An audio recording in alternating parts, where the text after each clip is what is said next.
Hey, this is Coach Blocker with a couple different thoughts on today. Been thinking a little bit about MAC football. A lot better football being played through the first couple weeks by the MAC conference. Northern Illinois, I see you. Even Bowling Green.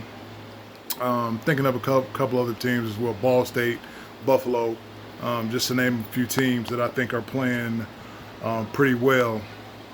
In other news, um, USC fires their head coach, and I'm not really that surprised that they fired him.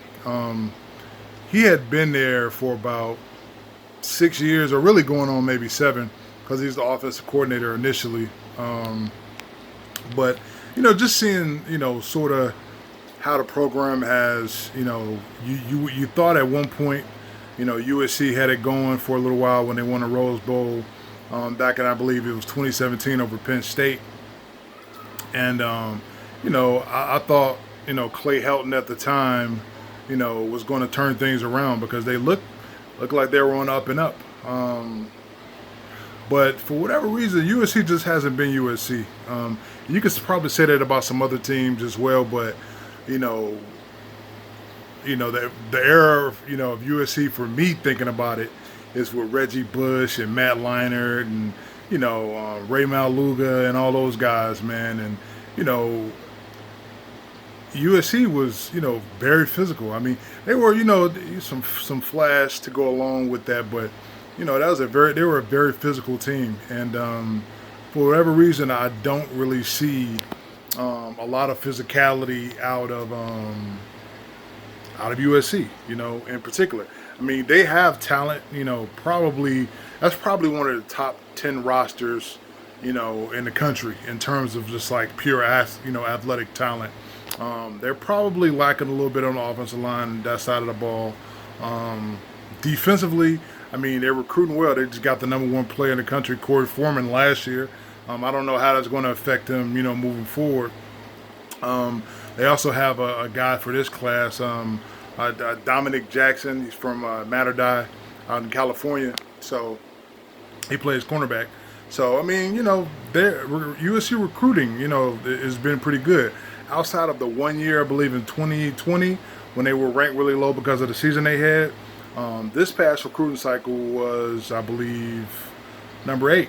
They were a top 10 class. So I'm saying all that to say, if you have the talent at a place like USC and you don't win, you can expect that some changes will be made. So, although I think Clay Helton is a good guy, good person, even better man, and I'm pretty sure a lot of those players learn things from him. I'm not surprised that he was let go. This is a results-based business. If you don't get results, more than likely you're not going to be coaching there long. And just to piggyback on the other few things, as far as MAC football is concerned, I don't know about you guys. I don't know if you guys have been paying attention, but it seems like it's a better product on the field, and I'm pretty sure that's partly due to recruiting, the recruiting efforts that have been made through the conference. Them recruiting, different particular states.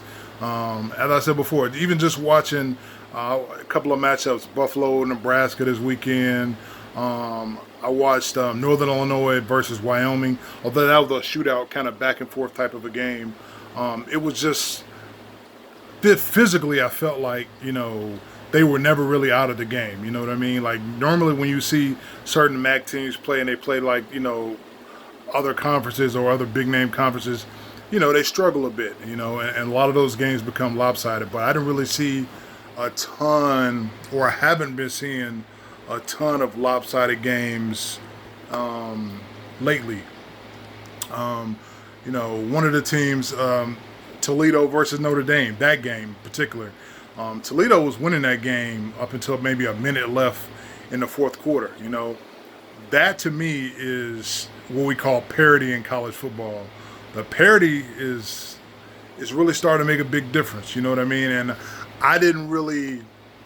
I mean, I noticed it in certain areas, certain conferences, but I didn't really, think about it on the, on the Mid-American MAC level. You know what I mean? In terms of how it, resonates throughout the rest of the country. But I'm impressed, with some of the teams that I've been playing. Although I know a loss is a loss. I've been seeing those teams lose, but I've been really impressed with what I'm seeing in terms of the quality of football.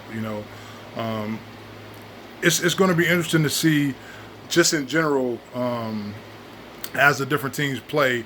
How the product on the field looks when they play one another. You know what I mean? Or, getting a little bit better brand of football. You could also kind of look at it, going away from the MAC conference, parity. Think about LSU playing UCLA the first week and UCLA winning that game.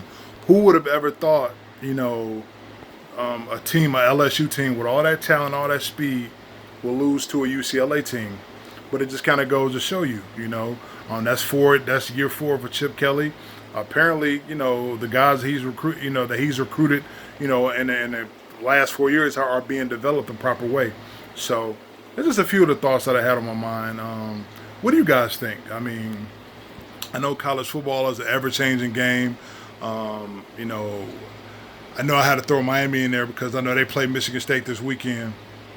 What do you guys think? I even looked at some HBCU games, even Jackson State. I feel like with all the transfers that they got at Jackson State, I felt like that was a big deal for the program. You could just tell the quality of football being played on the field. I mean, I watched the offensive line. I watched every position, but I specifically watched the offensive line. I was excited just watching the game because of the quality of football that I was watching. Props to Tennessee State as well. But you could just tell that Jackson State is on another level in terms of the amount of talent that they have coming into the program. Also, shout out to Bowie State football. I see you, BSU. Big win over Saginaw Valley State this past weekend. I caught that. And just in general, I feel like, from the HBCUs to MAC football, I feel like in a lot of conferences, the quality of football is increasing. And I believe a big part of that is parity, and just a lot of the schools are getting a little bit better players. The recruiting is getting a lot better. So let me know what you think down in the comment sections. What do you feel like are some teams that are really sort of under the radar this year, and some teams that are underperforming? We could talk about that as well, because there are those that are talented that are definitely underperforming. Comment, like, share, subscribe. And as always, remember, man, dominate the trenches. Peace out.